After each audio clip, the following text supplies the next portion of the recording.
All right, so we're going to be using pages 59 and 60 from your notebook. Our objective is going to be to solve the quadratic equation by the square root method. We are also going to be looking at how that might be graphed. We won't do that for all problems, but I want us to make sure that we understand that when we're solving for x, that what we are finding on the graph are those x-intercepts. So you might think, well, last week we did solving by factoring, and we know how to factor, so why not always use that? Well, not all problems can factor. So that's our first thing that we decide. If it can factor and factor easily, then we would solve it by factoring like we did last week. If not, we're going to look for another method, and one of our other methods is to solve by using the square root method. Notice that this method is best used when bx, which is that middle term, when you think about ax squared plus bx plus c equal to 0. So you can see that in this particular problem here, we have this term, the square term or the quadratic term. We have the c, the constant, but we're missing this linear term, which is sometimes called the middle term. Okay, so that tells us that this problem is now a good candidate for the solve by the square root method. Okay, our first step that we want to do is we want to isolate that x squared. So we're going to do that by the same methods that we always have for solving problems, solving equations. We see a negative 22, we're going to use inverse operations and add 22. So I'll get 2x squared equals 22. And then I see a 2 times the x squared. I'm going to divide by 2, and I'm going to get x squared is equal to 11. So my whole first step there was done just basically to isolate the x squared, using the same inverse operations for solving equations that we always have. Okay, next thing we're going to do, we're going to work into then, if we have the square isolated, we are now going to square root both sides of the equation. So the square root of x squared is x, and the square root of 11 does not have any perfect square factors. 11 is only 1 times 11, so we're going to leave it the square root of 11, but remember that we need 2 answers, and so what that tells me is that my answer is going to be at positive square root of 11 or negative square root of 11. Now, maybe leaving that as the radical is confusing to you. So if we were to take and use our calculator to figure out that the square root of 11 is 3.3, and that is just rounding to 1 decimal point. What that would tell us is that on our coordinate plane here, that we would have at 1, 2, 3, 4, 1, 2, 3, 4, at positive 3.3,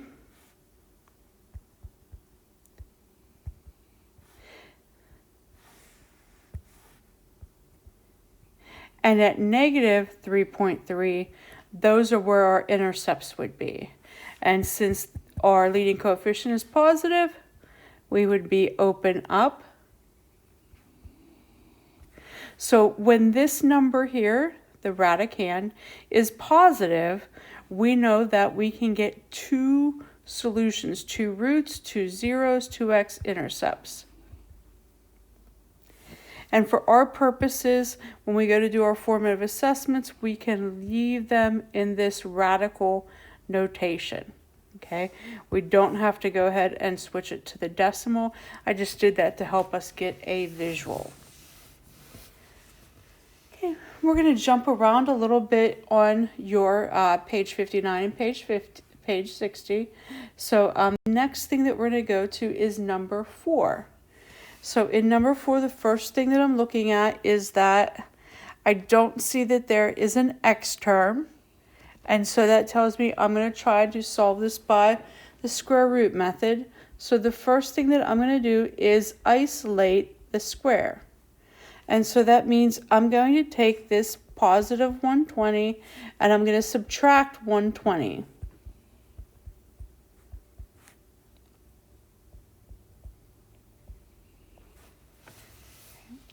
And then I'm going to take, and I see a negative 6x squared. So I'm going to take and divide by a negative 6.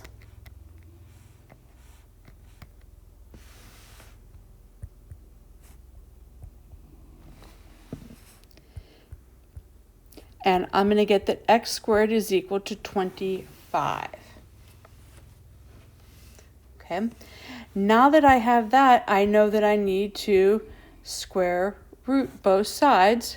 And so when I square root this and square root this, I'm going to get that x is equal to, remember I'm looking for two answers, positive and negative answer, so positive 5 or negative 5.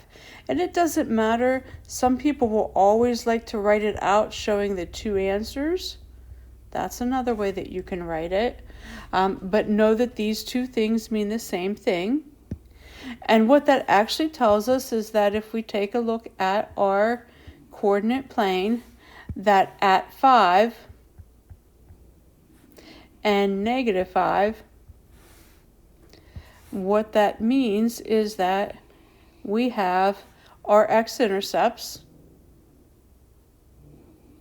and that if we look up here, you're going to see that our x squared term was negative, and so what's really going to happen in this one is that this one's going to be opened down. Okay. One thing you've got to be careful with number 4 is that some students will see this equal a negative number and they will automatically think that we're going to end up taking the square root of a negative and try to say there's no real solution. We cannot judge that until we get to this point right here, because we never know what's going to happen when we're doing this isolation that's going to change this number. So if we get x squared equals to a positive, we know there's going to be 2 roots.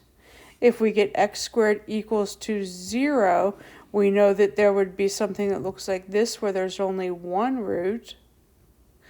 And if we would get x squared equals to a negative, that's when we would say no real solution.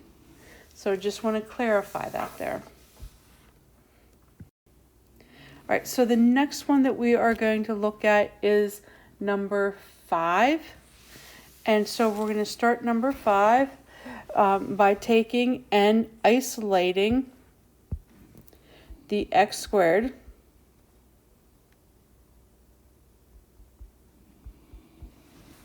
And to do that, that means I'm going to take and add 12 to both sides.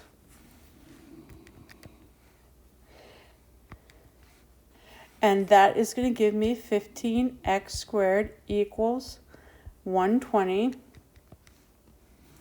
And then when I divide by 15, I am going to get x squared is equal to 8. Okay, so right here at this point, I know that, and then my next step is that I'm going to have to square root both sides.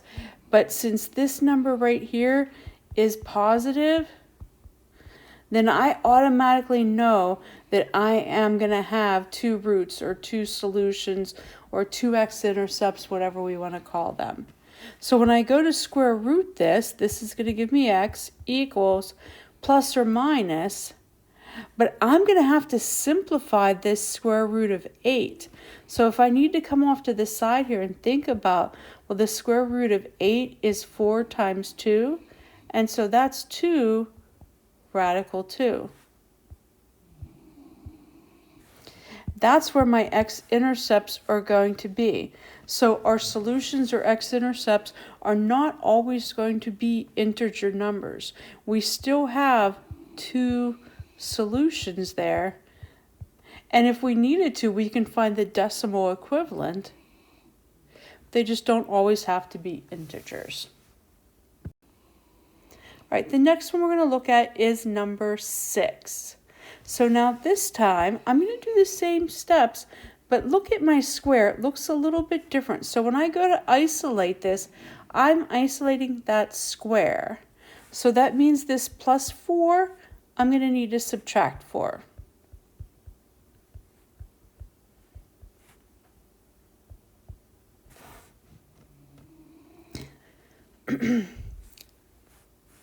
Now I have that square isolated, so I'm going to square root both sides. And what I see here is that this number is both a positive and a perfect square. And so that tells me I'm going to end up with 2 solutions.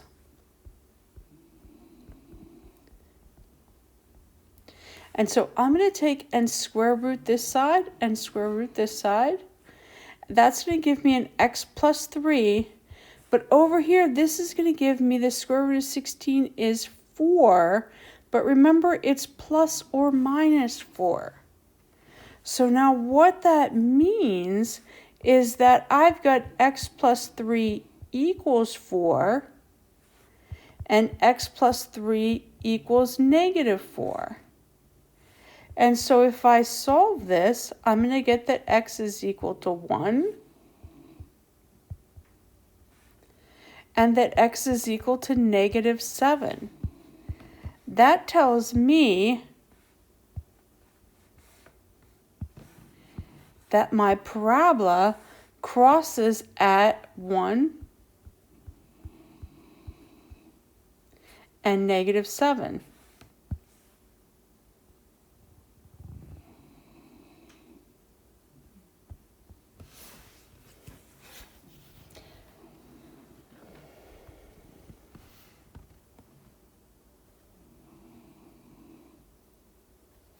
All right, let's look at the next one. And that's number 7. So number 7, we're going to start once again by isolating that square, which means first thing I'm going to subtract 4.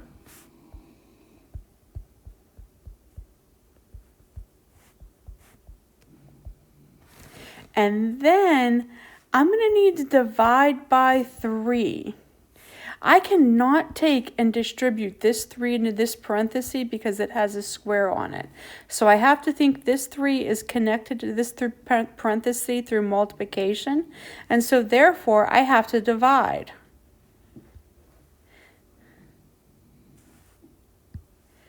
When I divide, this is going to cancel out. It's going to leave me with x plus 5 quantity squared. And then 36 divided by 3 is going to be a 12. So I've isolated the square. The next thing that we are going to do is square root both sides. So when I square root this here, I'm going to have x plus 5.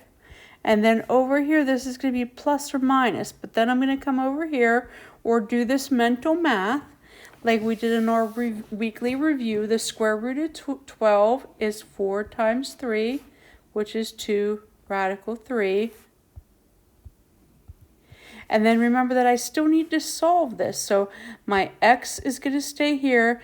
This positive 5 is going to move to the other side. When it moves to the other side, it's going to become a negative 5 plus or minus 2 times the square root of 3.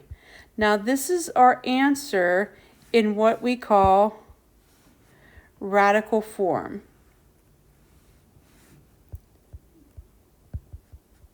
And for our purposes, with our formative and summative, we can leave our answers like this. If we wanted to get a decimal answer for this, we would just need to go to our calculator and we would type in 2 things. The first one, we would have to type in negative 5 plus 2 times the square root of 3, and that would give us a decimal. And then we would have to type in negative 5 minus 2 times the square root of 3, and that would give us a decimal. Those would be the 2 places on our coordinate plane that our parabola would cross over the x-axis. All right, so here's our last problem that we're going to do together for this lesson, and this is number 8. And so I'm going to start once again by isolating that square. And so I'm going to subtract 5.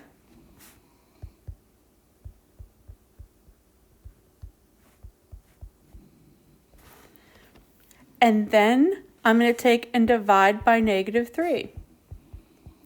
So I'm going to get x minus 4 squared equals -5. So now at this point, I am ready to square root. But look at what happens here when I go to square root. I go to square root a negative. And if I go to square root a negative, what that tells me is that there is no real solution to this problem. Our parabola does not cross over the x-axis.